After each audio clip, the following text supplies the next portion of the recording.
Hello नमस्ते सबैजनालाई। आज चाहिँ हामी घुङ्गी बनाएर खान जाँदैछौँ। तराईको कोसेलीहरू पनि खाँदैछौँ अनि विदेशी कोसेली रक्सीहरू पनि चाख्दैछौँ। हामीलाई हेर्दै गर्नु होला है त। घुङ्गी खानेहरू हामी फर्स्ट टाइम मैले घुङ्गी खाँदा चपाएर खानुपर्छ भनेर सिकाएको थियो।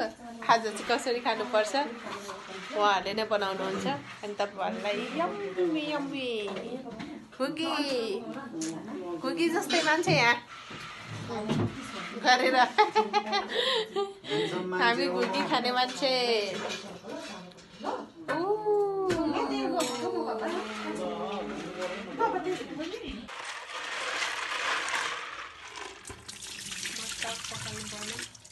कस्तो कालो अङ्गुर जस्तो पो देखिँदो रहेछ। कति सङ्लो पानी आइसक्यो। यो चाहिँ सङ्लो पानी नभएसम्म बनाउनु पखाल्नु पर्ने। हजुर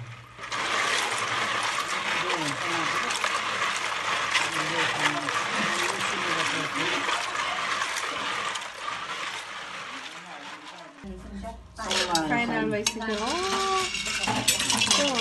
आउनु पर्ने कसरी खाने भन्ने कुरा त थाहा छैन। यो यसको लागि चाहिँ के अरे चामलको पिठो चाहिँ यसैमा हालेर उसिन्ने। अहिले होइन पकाउने बेला अब यसलाई एकचोटि उसिनेपर्छ हो। हजुर तपाईँको यो एकचोटि उसिनेपछि यो खपेटा छ नि तपाईँको। हजुर हजुर जुन यो भित्र खपेटा यो भित्र लुगेको यो अटोमेटिक बाहिर आउँछ उकिन्छ। अनि त्यहाँबाट त्यो निकाल्ने फाल्ने उकाएर फालेर फेरि तलक्क पोखालेपछि अनि मसला मजाले पकाउने।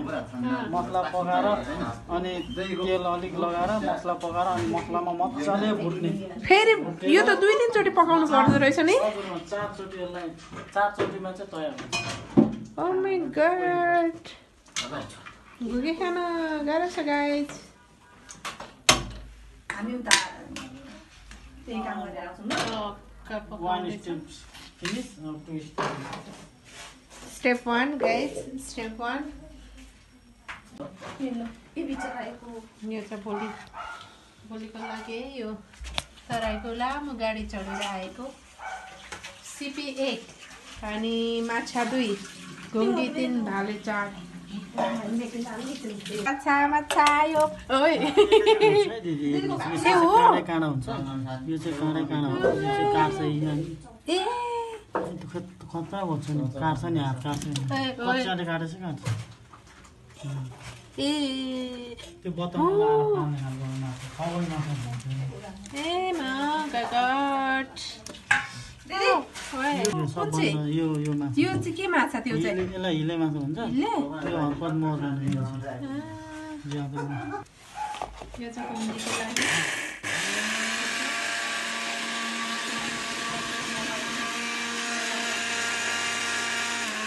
डल्ले खोर्सानी अचार अमलाको यो कागतीको अमलाको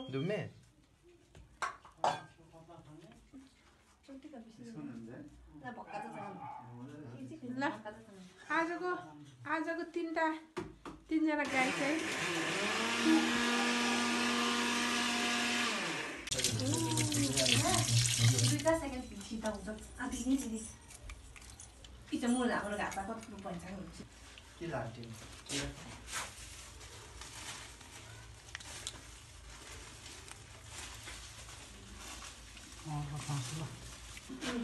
तीनजना सेफ यता 3जना सेफ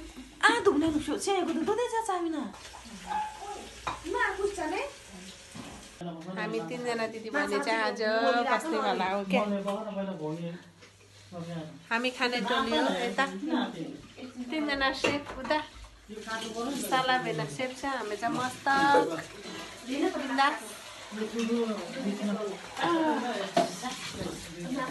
चिन्न आउने पनि हो।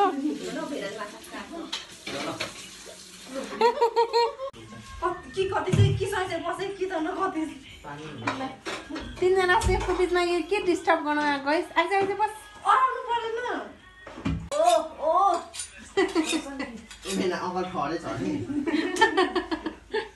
अजिना रहेन अजिना हेरेर कान्छे निकाल अजिना रहेन अजिना सुप छैन अजिनाको अजिना ल्याउनु पर्छ अघि तिमीले घर रुमबाट ल्याएन अन्त लिएर आऊ भन्ने के त थाहा छैन ल ठिक छ मैदा चाहिँ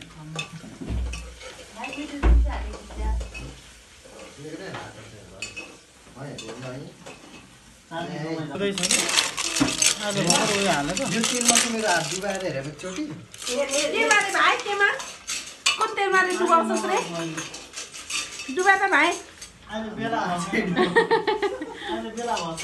दिदी बहिनीको टोलीमा रे यहाँ माथि प्लेट खाली भएछ कसरी तिमीहरूको प्लेट माथि भरि राखेर उता खाली राख्यो उचाले त देखाउनु त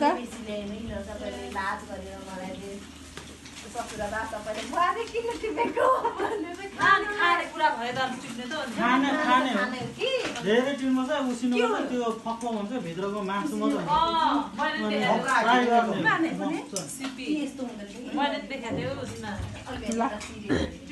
गाइस यो छैन त दिदी बहिनीहरू सब कफमा हल्का पिठो हाल्यो अनि मसला टमाटर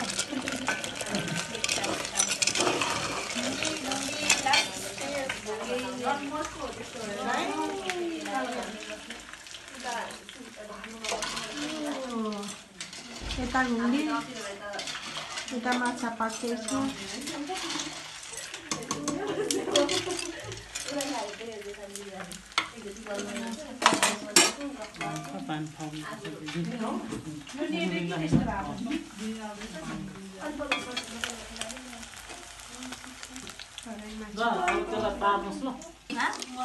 फाइनली घुगी आयो है घुगी भन्दा पहिला नै मुख चुचो बनाएर के पारे यसले आउँछ भाइ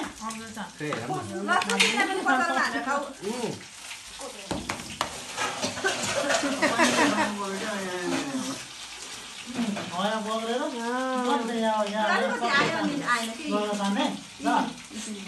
बिस्तारै यसो सुक तान यो चाहिँ ठ्याक्कै त्यो कलेज हो क्या कलेज हो कलेज हो जस्तो तिमी यसमा हालेर खाऊ आयो जानेमा त आयो एक बोटो खायो दिदीका घुबी एउटा तिमी टिप्पणी माथि राख आउँदैन